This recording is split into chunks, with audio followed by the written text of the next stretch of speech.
Hey there everyone. I decided to do this new moon reading with you able to see my face because a lot of the times I'm just showing you the cards, so you'll still see the cards, I'll hold them up, but I thought, hey, let's switch it around.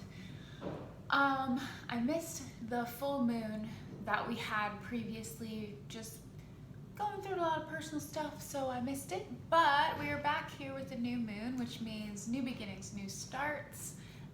We've got a clean slate to go into this next moon cycle, so what are we going to do with it?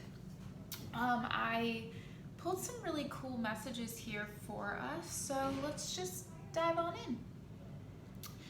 First message that came through is this Five of Pentacles, so take a look at that. For me, Five of Pentacles is often about some kind of perceived loss. It could be a material loss. Could also just be feeling kind of left out in the cold or unsupported. For me, the Five of Pentacles is a lot about just feeling like your foundations are shaky, not sure if you're gonna receive the help or support that you need.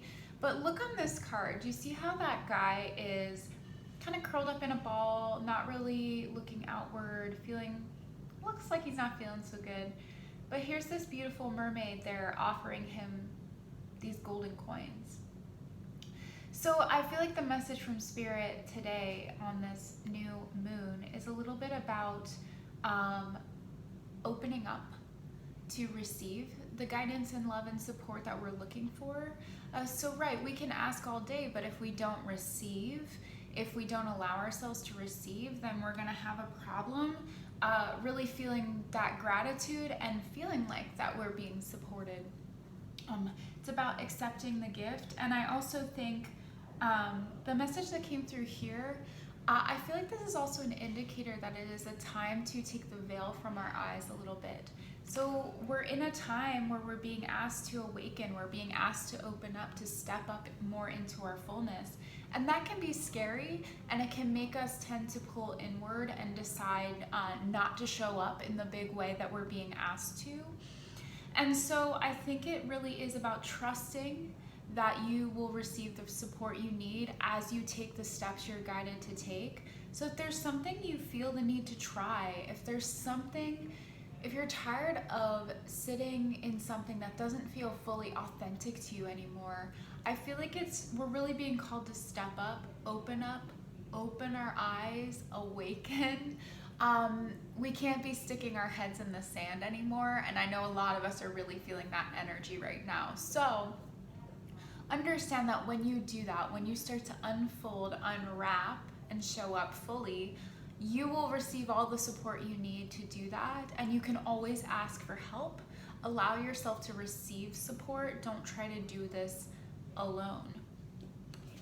We're also getting strength here. So what I loved, I immediately noticed, this is again, the image on here, it's a mermaid freeing this whale from a trap. So isn't that interesting? Both of these cards that we started with are somebody offering support, coming in to help another person or being that is in trouble or that needs a little extra boost.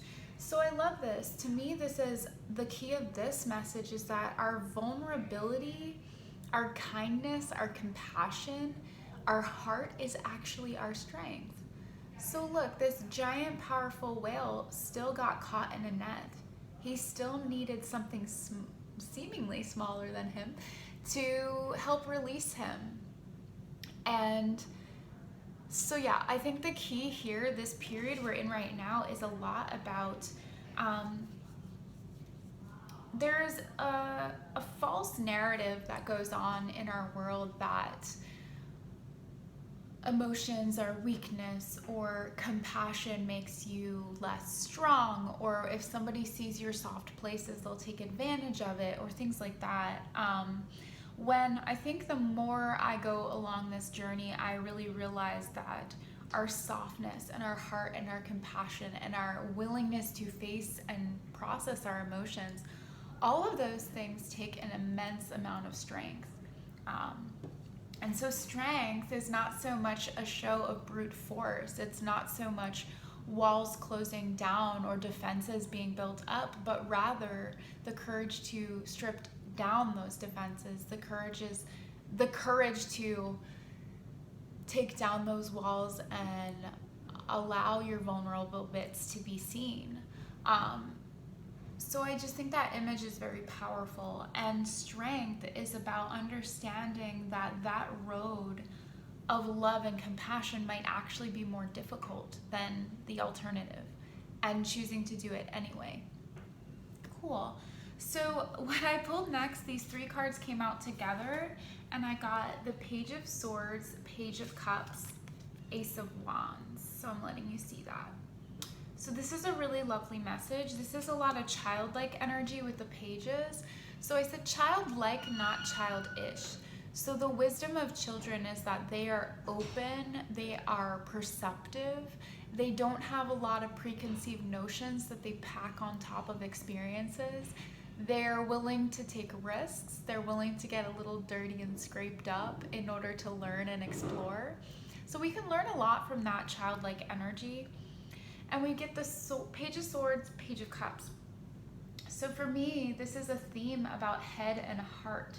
So the sword suit is often about our brain, our mind, our thoughts, our words. Whereas the cup suit is about our heart and our emotions and our relationships. So when these 2 things are in balance, when they're working together, we have a really good experience. And the Ace of Swords for me represents clarity.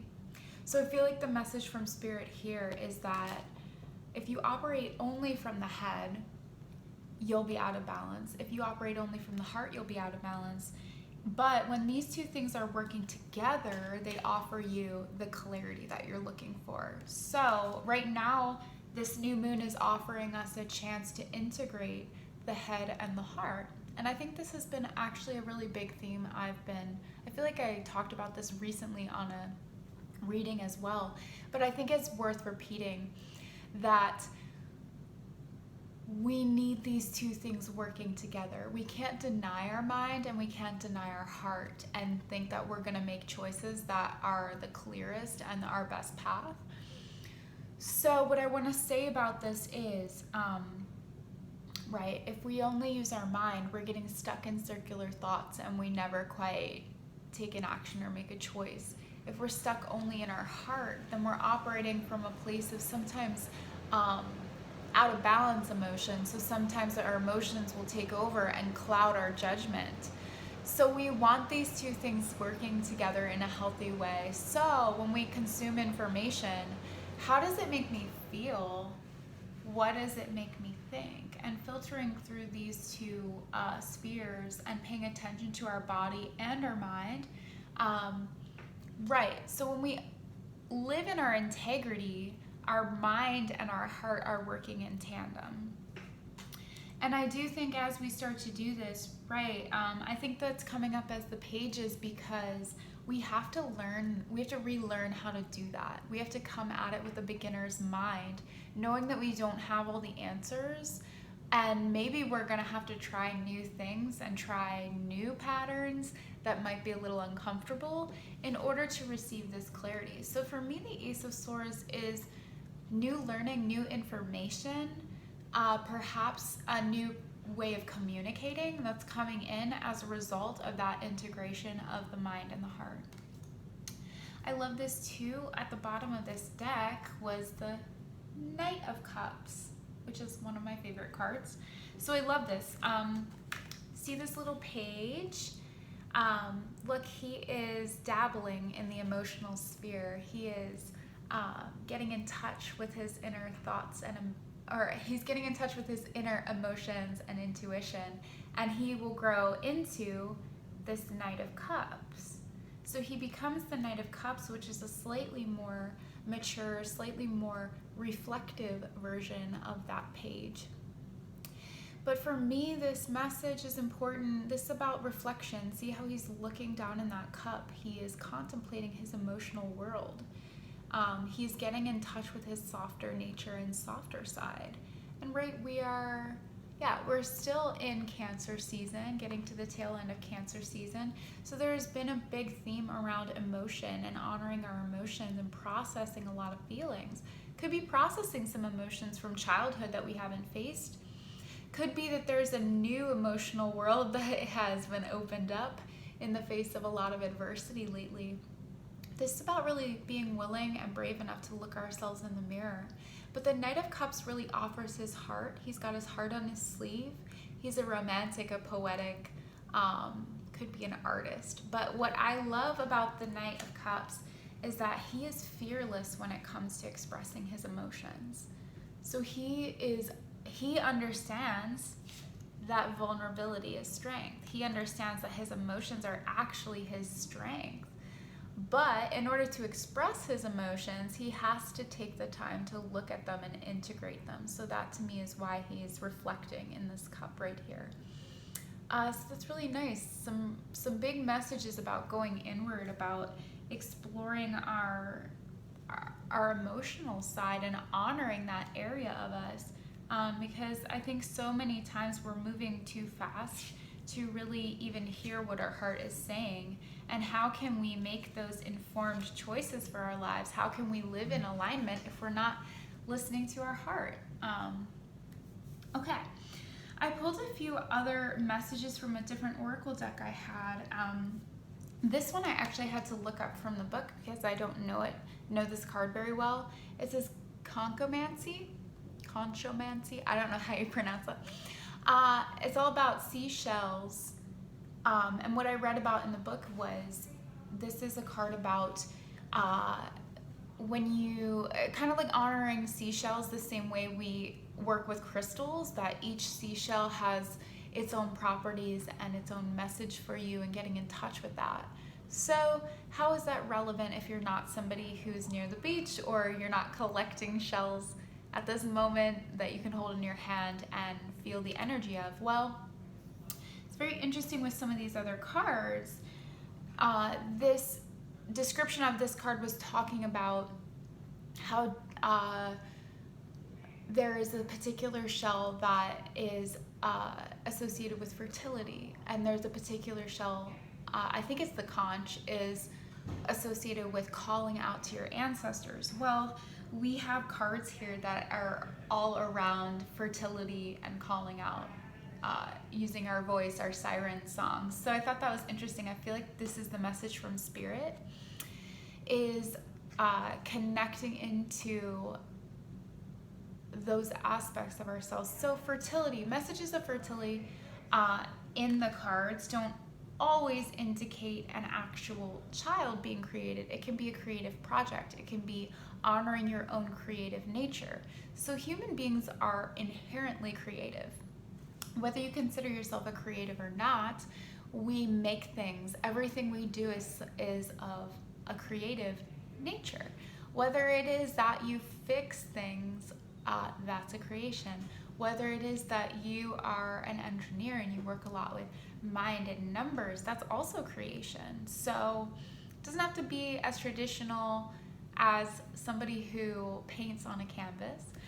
Whatever your creative side is, I really feel that energy is coming forward. So I think on a global scale, we're being challenged at this time to create something new, to create new systems, to create more fairness, to create more love and kindness.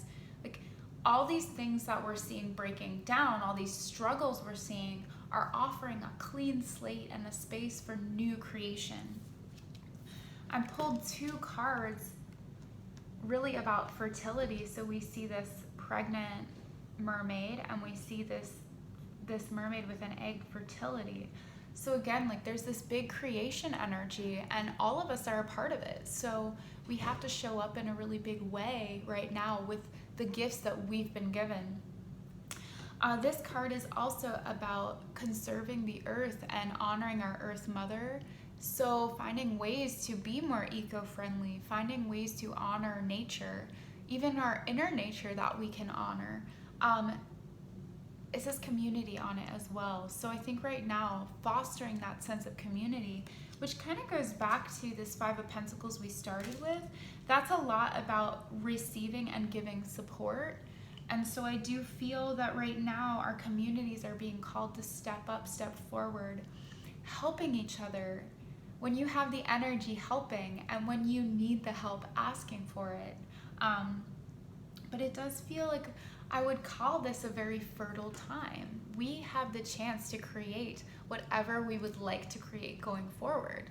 So now the key is, are we doing that with integrity and compassion and loving kindness? Are we bringing the world into something better? Are we up-leveling? That's a big task and it's a big challenge to meet, but I think we're up to the task. So yeah, this one says potential, powerful creative energy, initiation energy. So initiation energy can be very uncomfortable as it comes through because it's challenging a lot of old beliefs. So what does a child represent? A new consciousness, new ideas, a new cycle, change. So I think we are in this period that's very fertile and anything is possible on an individual scale, but also on a larger one. So yeah, this feels like it feels like it's just time to step up right now into our fullness. And I also get the Song of the Sirens, like what I was saying before about that other card mentioning call to our ancestors. So the Song of the Sirens is the call, summoning, voice to acknowledge. So time to also use our voice. And I will say as well, I feel like this is about healing our ancestral lines, so our connection to the past, our connection going forward. This is also about calling in our support from spirit, whatever that is to you. So ask for help from your angels, from your guides in spirit, from whatever you call to that's bigger than you. As we use our voices, as we call out to the divine outside of us, but also within us and within others, we can summon that creative energy back. So taking our power back. What I'm seeing is almost in connection with this card. Let me think how to go into this because it's pretty heavy stuff that's coming up. So there have been forces that have been present, energies that have been present for a long time that seek to disconnect us from ourselves, seek to disconnect us from our divine nature. And what I feel this call is, we're really being called as individuals and as a collective. We're trying to call our own energy back. So in the places where we've been disconnected, where we've been separated from our integrity, our authenticity, our mission of what we're really here to do, the places where we feel out of alignment, that call, that asking to be reconnected, because when we reconnect with ourselves, we are reconnecting and plugging back into the divine, into spirit, and we start to be able to create in ways that we never could have before. And I've seen this in my own life, and I see it in others all the time. When we start to be summoned back into our divinity. So I do think that this is a big theme right now, and that integration of mind and heart that I was talking about before. So I think it's very important that our mind is connected into our spiritual guidance and intuition as well. So we're operating from the mind, from our spiritual guidance. Then we connect it down to the heart. So now we're operating from a place of love and compassion, connected to spirit. And then we connect further down to our creation energy, that's our sexual center as well, but that's our creation energy. We connect this down in a line through those points, and then we root it down into the human experience. We're connecting them this through line, and we are in alignment. And so I do feel right now there is a call to step up and step forward and move into that space, the space where we're operating from our divine self, our highest truth, our inner knowing, whatever words you want to use to call it.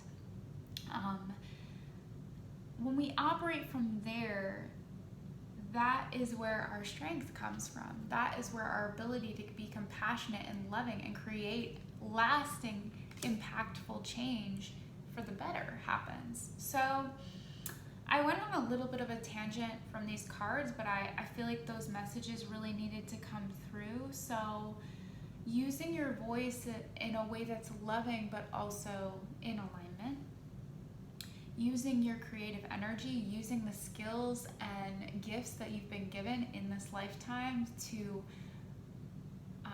make the world a better place for your having been in it, that integration of heart and mind. And there is a theme of this equal give and take, this equal energy exchange with the others in your life. So those are the messages that I have for you for this new moon cycle. I hope that this was helpful for you.